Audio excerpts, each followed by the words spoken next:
Welcome to the Real Estate Players Podcast. My name is James Wilson. I'm a commercial lender with Old Capital. And I'm Joe Pizzurro with Break Chain Capital. And today's guest, we have Kaylee McMahon, the apartment queen. Welcome, Kaylee. Thank you guys for having me. It's been a minute. Yeah, good to see you. Good to see you How's too. how's it going over there? It is going. You have to wake up every day and keep going for sure. So if there's a challenge that pops up, if there's a positive thing that pops up, you just have to handle it. So it's going. So for our viewers, can you tell them a little bit about yourself, how you got started, and how you got to where you are now? Yeah, so I got started. What I currently do is rehab and fix and then rent out for a higher amount of rent, multifamily or apartments. And how I got there was owning another business of my own, getting into real estate to make some commissions to pay for that business, falling in love with real estate, getting into leasing as an agent, also selling houses and then doing some flips on some like burnt out meth houses, crack houses, or whatever. And then got into multifamily by using the commissions that I had made from those things to be able to put earnest money down on two small apartments in West Texas. So that is how I got started. And I remember, but you can tell us more. You actually self-managed one of your properties. Um, Tell us how you were able to do that. That's pretty impressive. In addition to Um, being the owner and operator. it's an interesting game. Especially as an attractive female, and living on site. Those things have been something that's interesting to manage because you have levels of, your customer service expectations and then like your personal expectations of your personal space. And then you also have to protect yourself legally. So I have a certain entrance that I go in, a certain entrance that I go out. If anyone tries to stop me, so there's just different layers to it that I never thought about before doing it. So not just self-managing, but living in it too. So if it was my daughter and I were talking to her, I definitely would say, yeah, maybe if you have a boyfriend or something that you're living with, do that, but I wouldn't really recommend it for someone who's, younger and single. Um, so there's just been some incidents that have happened where I really have to step up for myself, and that sometimes makes a really interesting dynamic between you and the tenants. But I mean, definitely, I've had to learn how to do everything and figure out how to execute parts of the business plan that the management just wouldn't do, whether it was they weren't being paid enough or they weren't motivated to charge for the carports or whatever. So it's been an interesting learning experience, and it's a smaller complex. It's only 22 units. So it was a good place, I think, to learn because, obviously at this point, off the top of my head, I can spit out how many square foot each unit is, what's in the unit, what the upgrades are. Like I know that off the top of my head. So when I'm leasing, which is how I got started in real estate, I've done that before, so I've got that down pat. But just yeah, the personalities and also some single young men that live here, that I've just been very surprised. Mental health is a real thing, and also learning as a customer of ours, pest control and temperature control, and there's certain parts of our maintenance that are just do or die critical, and just like living in it, getting fleas, all kinds of stuff, I've really lived it, and now I really understand and feel for the people that live there. So there's certain things that I probably before would have from a different position said, almost sitting on a mountain high up, yeah, that's not important, we'll delay that. And then now I have a different perspective. There are certain things that really, Yeah. and also you understand customer service wise, like your resident, what they expect from this price point, when how they expect it, in that younger generation of people, because that's what we service here. Some families, but um, the my generation of people. So it's been interesting learning, and also again learning how much under pressure your property manager constantly is to make sure that they've got people paid and happy, making sure that they've got the maintenance up to date and those work orders all satisfied, they're ordering correctly. I'm really ingenuitive, but I've found that there's a lot of living in it, just there's a lot of bottlenecks, there's a lot of inefficiencies that happen every single day. Like for one just quick example, I know that I can go to Home Depot or I can go to any supplier and I can get their white label brand of something. And because I was in warehousing when I was in dental supply a long time ago, I know about these white label things and certain types of like spiffs and benefits that the companies have that you can ask for the least price thing when you're on the phone ordering. And most of the time, people that you trust to go make these orders for you don't ever ask those questions.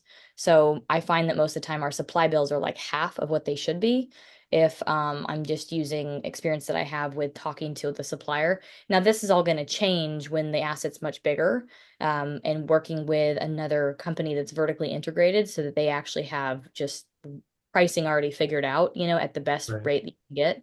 But yeah, this is a small asset. So it was interesting learning, yeah, the people, the systems, what really matters, and then your customer. Was it the property management wasn't performing and that's why you stepped in, or is it more to just save cost, and that's why you did it? All the above, because I've found that every management company, unless, I haven't gotten to the place in my career yet where I am vertically integrated and I have standard operating procedures for my people, I hire and fire them so that they are on the team. That's a different, I think people have a different sentiment, when it comes to how they go to work and what they deal with, or like having family involved and they own it, like a different scenario. But what was the question one more time? Oh, why you took over the property and decided to self-manage it. So yeah, probably a combination of all of those. Yeah. Yeah, for sure. And I would say in this specific instance, it had to do with we had a couple of value add things that we wanted to do, vending machines, laundry machines that we were charging for, carports, adding insurance to all the renters, having a common area fee, like all these little nicky knacky tiny things. And on a tiny property, it doesn't make a humongous difference, but it kind of does. And they just were not implementing any of that. Now they were great. So again, we don't own the management, they're third party. So, when I try to motivate them to do something my way, they're kind of like, okay. Well, we're going to collect the rents and we're going to lease. So shut your mouth and be happy, And they were good at that. They were good at leasing, finding people, and getting the rents. But they were not willing to risk increasing the rents. They weren't willing to, like I said, do really smart supply orders. They weren't willing to like look at little things and cut cost, look at the managed maintenance and make sure you were monitoring their hours. And doing just what's needed, not over the top. I mean, there's a bunch of little tiny things that, the cost on a small property is a big deal. Honestly, every dollar counts. And so, yeah, it was part of that. And then they kept increasing their management fee. They used a part of our income for like paying for a Christmas party, which was kind of like a big hit at the end of the year that could have been part of a investor distribution. And so, I was like, well, I guess I'll go move in and learn it, so all the above. During that time in your experience, what have you found that has really moved the needle as far as like CapEx or any improvements on the property? This property is so small. It's so hard because it's not really like a big sample size to really see. So for example, there are like I don't know if this is against the rules, but there are single parent household families here, and there are single young people, and that's it. Like there are not big families, there are not it's not very diverse. Um, so I feel like it's not a very good sample size, but I would say when it comes to increasing the rents, the location has been really key to me being able to, as a leasing person, sell it. I will go tour them in the front of the property and show them all of the different amenities that are in not just our property, because there's only a few, but outside of the property. So there's a brewery nearby. There's a bunch of events that happen out, around the corner now that the weather's nice. So I would cover sort of the experience of living at the property, and that has to do with location. And so that's really what I've been able to use to get the rents up. And then also, of course, getting those lease trade outs, really just staying on top of it. So I'm looking at, okay, every time someone's going to give notice or whatnot, our software has a little market survey button that we can basically pull comps really quickly. And I push it as far as I can push it. And I keep searching for people until I can find the person that, qualifies because they can afford it, but then I can also increase the rent. So I guess we haven't done a whole lot here. Once we changed the name, didn't change the name, changed the outside look of the place to make it more clean and a little bit more modern. We upgraded half the units. Kind of haven't done a whole lot since then. Besides, keep up the maintenance, replace things, keep it clean. And then the biggest thing here, because of where it is in the neighborhood, is that we do have some foot traffic at night that runs around. And so it's again single parent households. They want to make sure it's secure. So we've got cameras always working. We've got the gates always working. As long as all that's good and maintenance is being kept up, nobody talks to me. But if in the minute that like that breaks or maintenance breaks, it's nuts. So I don't think it's a good sample size property because it really hasn't, it's just me pushing and continuously looking at that data every time I have an opportunity when a lease is coming up. So it sounds like you're on top of running things efficiently. Have you used any kind of AI or automation on any of your properties? Not really, to tell you the truth. There's been, and actually, I'll tell you the truth on this property. We brought on a management company that was out of St. Louis, and net of it is they ended up going under. But the reason that they sold me on working with us here, because it is such a small property, it conceptually makes sense to, because there's no office here, it makes sense to run it remote basically, to have, self-guided tours, to have like iPads, to do all the things that are, new tech, maybe not AI. Our website does have a little bit of like it has a chat bot, and the chat bot brings in the data. But again, because it's such a small property, we have to cut costs. So there's a lot of manual work that has to be done. Whereas on some of the larger properties, we have or had a software that Elise AI and Elise integrated into, I'm trying to remember the name of the CRM. I'll think of it in a second, but Knock. So Elise integrated into Knock, and what Elise would do is you have to pay, I think it's $10 a unit, something like that, on top of the software costs and on top of some other things. But it would essentially look at their lead traffic on your sources. So you have, Zillow, Trulia, all whatever, Facebook, wherever your leads are coming from, they all come to one place, and it looks at the conversation that person's having with you, and it learns how to respond similarly every time. Because just like me, I have like a script that I keep pasting, pasting, pasting to get some information to qualify them, and then after I qualify them, then I move them forward in coming to meet me. And so that's important because, leasing agents will waste time just answering all their questions back and forth. So she would answer conversations. Then she would also redirect the person to where they need to go to apply, and then also to like the button they need to click to go book a tour by themselves. And then if we have like on a larger property we had, it's not self-guided per se, but they would come, and in the morning or at night, really, we would tell our leasing agent, you need to look at your tomorrow's schedule, get everything prepped. You need to call them the night before or the morning before and confirm their appointment. And so that the show up rate is 50 to 100%. And so we would track a lot of stuff with a lease. And again, not only with getting them to the property, but also, on site, her job is to get them to fill out a lease like right there. Really is what I want. Or sometimes they're like, oh, I'm going to take it home, but then it will continue to follow up with them and follow up with them automatically. And so it is AI as far as like it will write text messages, it will write emails, and it will respond to them, and it learns from the responses that we already use. So in the beginning, it's learning, what you normally respond with. So eventually she can just like take it over. But right now, because this property is so small, it can't carry the extra costs of having that service and the CRM. So we just cut it all off. Okay. In our recent conference, they talked a lot about fraudulent pay stubs. I think that's a really big thing that people are dealing with right now. We've had previous podcast guests talk about it. Are you experiencing that at all, and how are you dealing with it? It did not happen here, but one thing I have learned, I don't know, it's kind of like no brainer.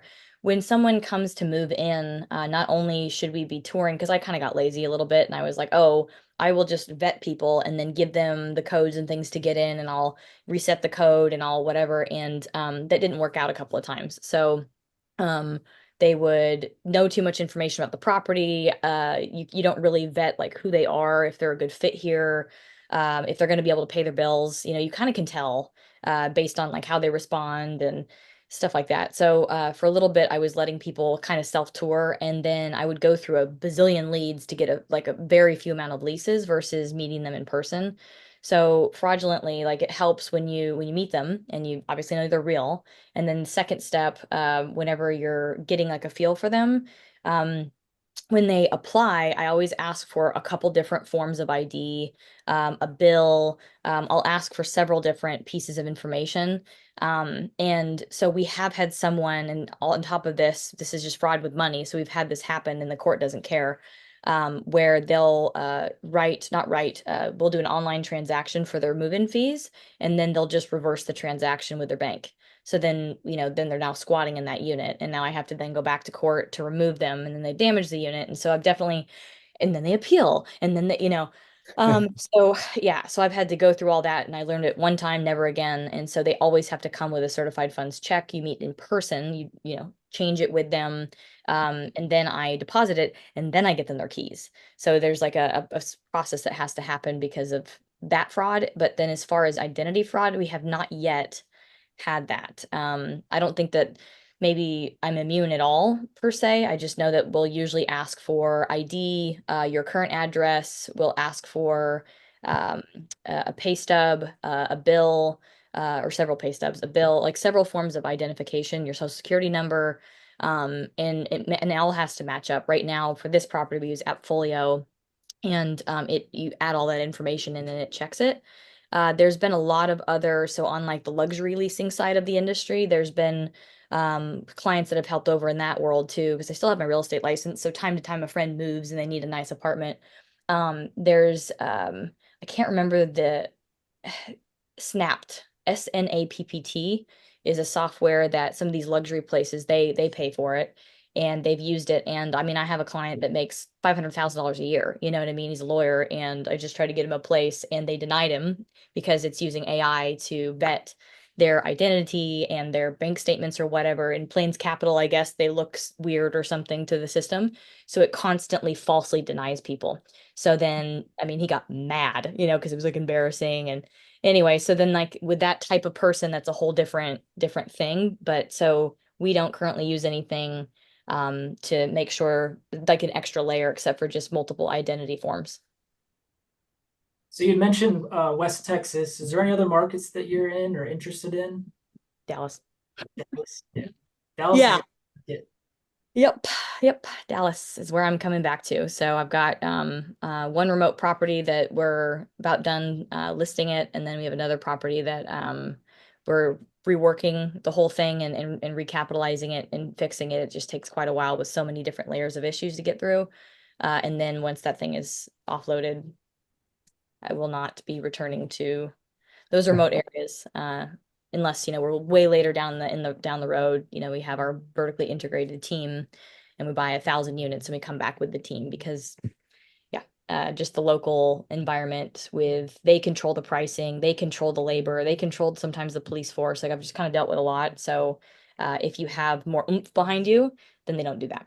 So just So out. one question to ask, if there's any female viewers watching, what would you recommend to them if they're wanting to get into real estate? Just as you mentioned, there's probably challenges being a female in the industry, but what would be your message to any females that are wanting to do what you are doing? Yeah, I mean it's happening right now on my phone. I've got a lawyer that's like demanding money, like contractors do on Friday. They're like, I need my party money, you know what I mean? And I'm disappointed with the services and we didn't follow some things, so we're gonna have a conversation. But before I have the conversation, I go to multiple different people. So I've got a lawyer friend that I talk to about like, tell me from their perspective, what would you bring up in their language, that's faulty that I could use? You as an operator, have you dealt with this before? How would you deal with it? Business partner, do you think that this is right or this is wrong? Will you get on the call with me? Like when you get a bunch of other people who have, again, a lot more oomph to them and they're involved, and other people see that they're involved, how that call will go later, and I'm just going to not respond, sit on it for a minute. That call later will go a lot more respectfully, and that pressure hopefully will go away. In this situation, it's more of like a duty, an obligation that your lawyer has to support you when they're engaged in playing games, is absolutely a way that they can get disbarred and lose their license. So unfortunately, that conversation has to be had. And so it's really having support and knowing your rights and knowing when to speak up, but do it professionally. You have to stay calm and cool and collected, but If you don't know, people roll all over that all day long. That's how, when I got started as an excited person, how that's how damage first started, was me being unaware of knowing my rights or what is industry normal, what to ask for. I just didn't have those people around me to bounce this off of and say, hey, before I sign my life away, does this look normal to you? Is this how you do deals? Is this gonna benefit me or hurt me? And it's not always a lawyer, because nobody's gonna really ever advocate for you better than yourself. But I would say definitely, an unbiased opinion, like a mentor, a couple of mentors, peers, that you have that have a lot of experience that can help not only show up with you, but help talk through things and kind of help you navigate. That's something I never had. And this go round, that's it. That's how we're doing it. For sure.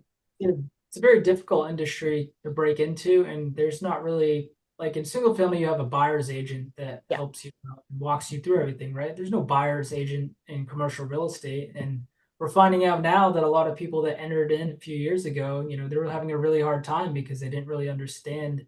Like, yeah, we're all having a challenging time, but yeah, it's just you don't know what you don't know until you know it, and I think we're all going to be better on the other side of this cycle Yeah. for that, no matter how challenging it is. I mean, because it is difficult, but yeah, steep learning curve there. Kaylee, how would people get a hold of you if, where's the best place to connect with you? Nowadays I would say Instagram. So CFQ multifamily, or CFQ, there's three letters, multifamily would be the place. You can kind of scroll back into time and go back as far as we pretty much started. There's a lot of stories that I would suggest going to go look at, because I've pinned a lot of, say, distressed asset turnaround, or lessons, or speaking engagements that we've had before. Where, for example, if you want to watch a sleuth of different podcasts, or listen to more things like this, I've tagged them all in that story. Like, I'll put this in there too. So just so you can kind of check everything out. And then, of course, I share what's happening. I just changed that last night, actually. There's some big things coming in the future for us, because this time I decided to get over my ego and go build relationships with some people that are like me. They stand for justice. They are calm, even keel, generous people. They're more in alignment with me, but it took a while to build that relationship. But they want to now joint venture and do newer, bigger, better things together. And that's what I should have done when I started in real estate, in flipping houses. Is I should have found someone who does 50 of this thing and say, hey, I've got a property. Let's just split the profit so I can learn. And so, that's all going to be disclosed in a subscription on my Instagram. So if you want to see more of like how we're negotiating the deals, where the supplies are coming from, not exactly who's involved, but how we work things out, because it's a lot of like nitty-gritty details. But again, knowing what's available and what's possible, that's part of that subscription on the Instagram account, CFQ Multifamily. Kaylee, it was wonderful having you on as a guest, Thank and you. That went too fast. we wish you best of luck. Thank you very much. Thank you, Well, Kaylee. thank you. Thanks, everyone.